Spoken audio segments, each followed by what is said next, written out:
Okay, I'll call this legislative hearing to order. Today, the committee will examine three bills. S. 1870, the SURVIVE Act, which stands for Securing Urgent Resources Vital to Indian Victim Empowerment Act. The S. 1953, the Tribal Law and Order Reauthorization Act, and Amendments Act of 2017. And S. 1942, Savanna's Act. On September 27, 2017, I introduced S. 1870, the Securing Urgent Resources Vital to Indian Victim Empowerment Act, also known as the SURVIVE Act.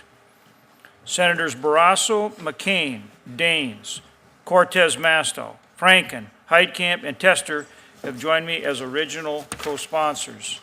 This bill will create a tribal grant program within the Department of Justice's Office for Victims of Crime to improve public safety and strengthen victim services in Indian country. Existing data shows that tribal communities experience some of the highest victimization rates in the country. For example, according to a recent National Institute of Justice report, it indicated that 49% of Native women and 19.9%, almost 20% of Native men, require victim services. Those basic crime victim services are generally not available to tribes.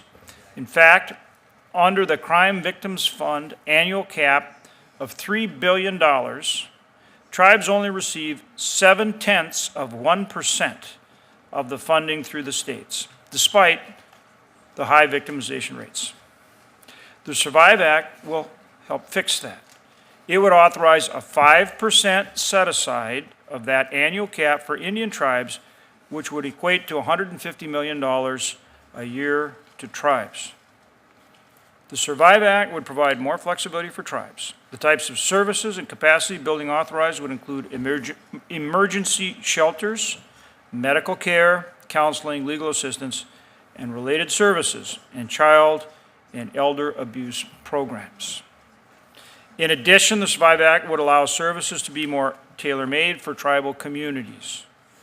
Through the SURVIVE Act, tribes can better identify and craft the victim of crime services and resources through negotiated rulemaking with the Department of Justice.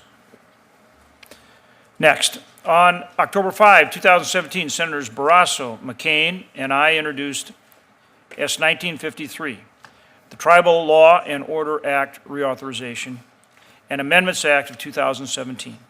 This bill would reauthorize key tribal public safety programs and provide other key improvements for justice in Indian country, particularly for Indian youth. The bill is based on feedback received from a number of hearings, roundtables, and listening sessions held with the tribes. Many tribal recommendations are included in this bill, as well as those from the Bureau of Indian Affairs, the Department of Justice, and other tribal public safety advocates. For example, the Department of Justice began implementing the Tribal Access Program, TAP, to the various criminal databases as required by the Tribal Law and Order Act. This important program, however, has to have funds in order to keep operating. The bill would authorize the Attorney General to use available and obligated department funds for that purpose. In addition, this bill includes recommendations developed by the tribes in 2008 to address numerous concerns regarding juvenile justice for Indian youth. These provisions are approaches to collaboration and partnership among the federal, state, and tribal governments to reduce recidivism among Indian youth.